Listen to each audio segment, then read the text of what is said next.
Oh my! My scream echoed through the air. Honestly, how many times do I have to say it? When the glass is empty, pour the beer right away.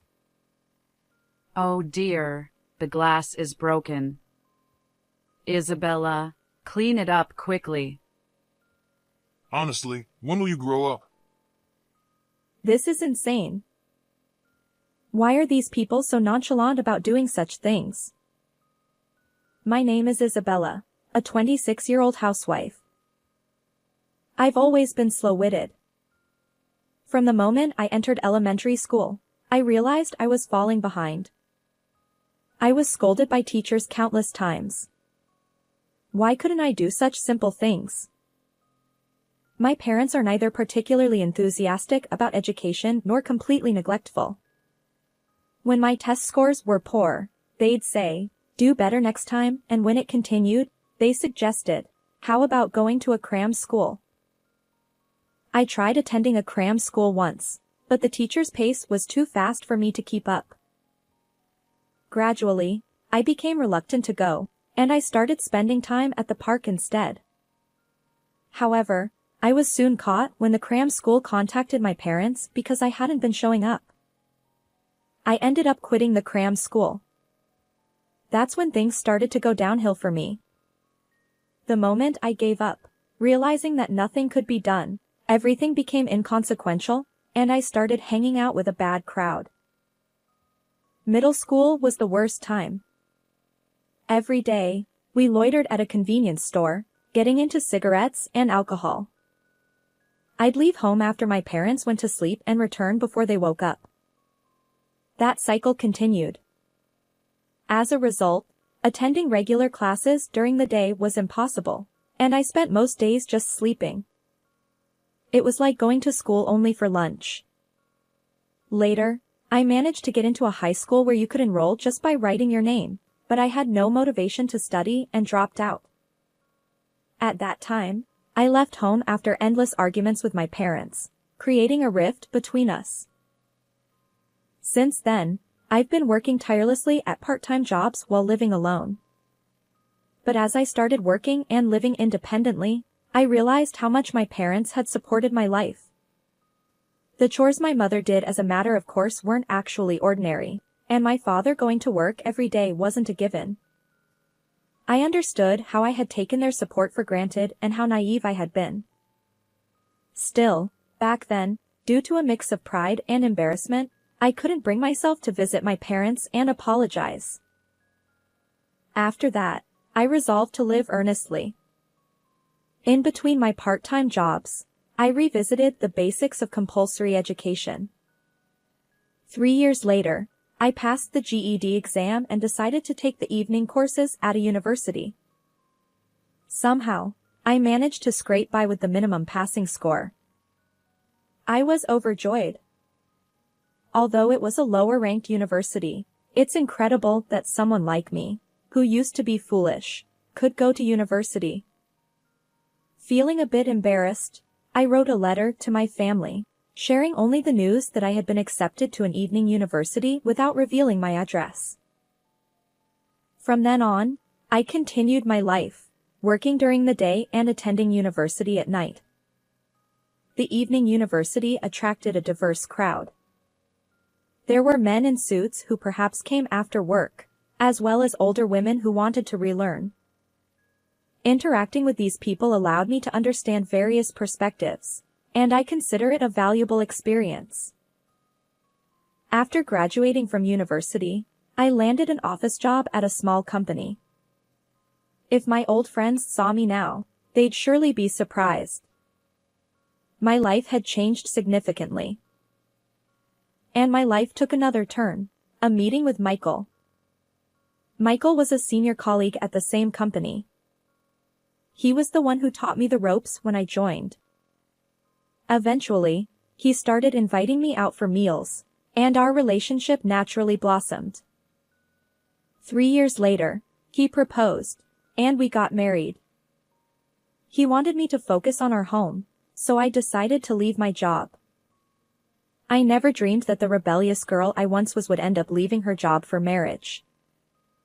When it came to informing my parents about the marriage, I could only do so through a letter. After all, we had parted ways in a heated argument back then, and I feared they might no longer care about me. Following our marriage, I ended up living with my in-laws in their home. My husband was the eldest son, and it was customary for the in-laws to live together. During the marriage introduction, I didn't have a negative impression of my in-laws, and there was a part of me that craved family love, so I agreed to cohabitate without much thought. Little did I know that this would mark the beginning of a living hell.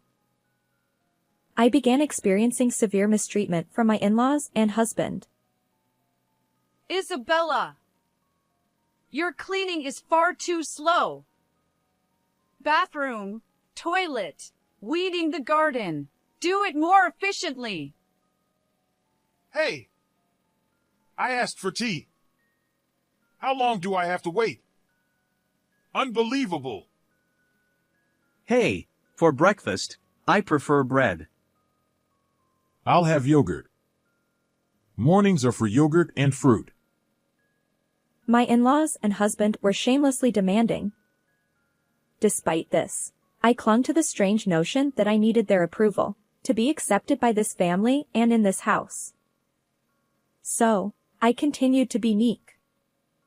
Unfortunately, this only fueled their audacity even further. Isabella, give me a massage. Ah, excellent. I'll be next. Well then, after Dad, maybe I'll get one too. One person, 30 minutes each, for a total of an hour and a half of massages. And afterward, I brewed tea and served store-bought dessert to everyone, as if I were a housekeeper. I gradually began to suspect that I was being used for their convenience by my in-laws and husband. As a result, imperfections started creeping into the household chores I had previously executed flawlessly, and my in-laws and husband began blaming me for those shortcomings. Their tyranny escalated, and before I knew it, my in-laws and husband had turned into terrible manipulative individuals. Oh my! My scream echoed through the air. Honestly, how many times do I have to say it? When the glass is empty, pour the beer right away. He slammed the table as he spoke. The impact caused a glass to fall at my feet. Oh dear, the glass is broken. Isabella, clean it up quickly. Honestly, when will you grow up? This was madness. How could these people be so callous? I had reached my breaking point. I wanted to go home. But where? To my mom's place? Yet, I was afraid. Would they accept me? Still, I knew that remaining in this house would drive me mentally unstable, so I made up my mind and left. Where are you going? Leave her alone. She's been disowned by her parents, so this is the only place she has to go. Despite my husband's words, I ignored him and left my in-laws' home. And after approximately 10 years, I arrived in front of my parents' home. As I hesitated to press the intercom button, a voice came from behind. Isabella. It was my mother's voice. Mom. The moment I saw my mother, tears welled up uncontrollably. She was also crying, and she embraced me tightly. She welcomed me into the house, and there, I met my father after a long time. Holding back tears, he said, "Welcome back." I felt overjoyed. My parents didn't harbor any resentment toward me. Even after I had left without a word, they warmly received me after a decade apart. Awkwardly, I recounted everything that had happened since I left. Both my father and mother praised me, saying, "You've done well." They were pleased with my letter updates as well. As for the matter with my in-laws and husband, they were furious on my behalf. They advised me to divorce that person without hesitation. A few hours later, I received a message from my husband. Where are you now?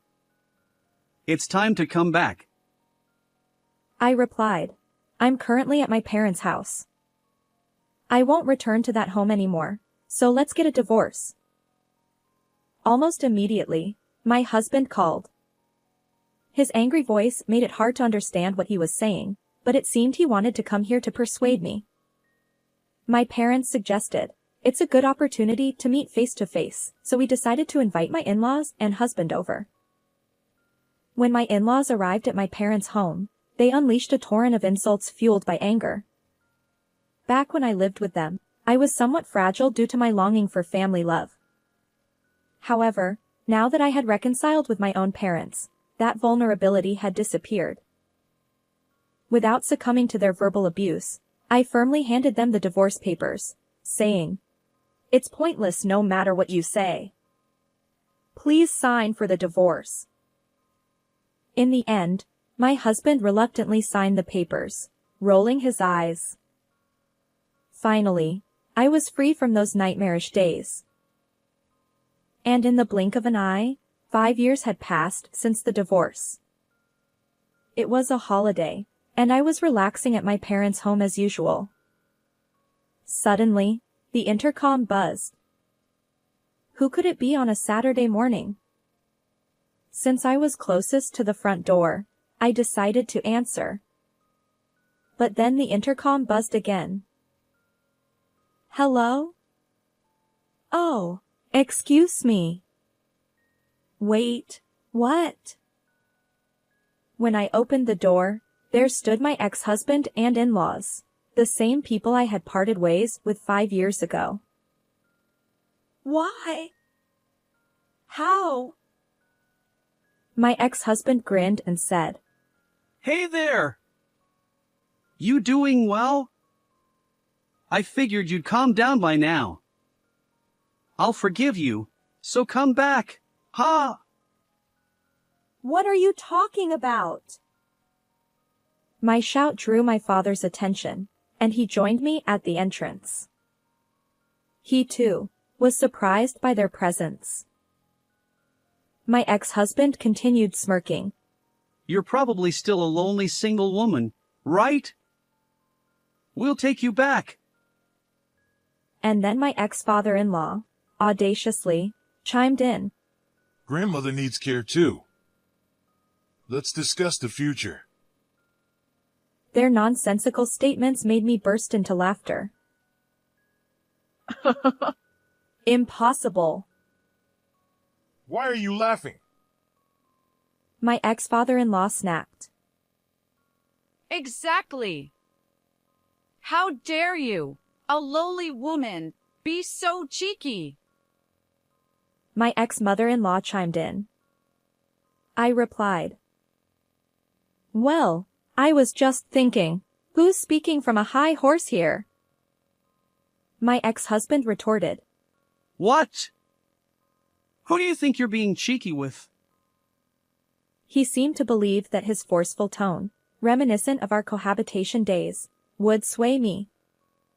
Little did he know that over these 5 years, I had regained the determination I had as a former delinquent, a strong woman who wouldn't be shaken. Huh? Obviously, I'm talking to you. This abusive jerk.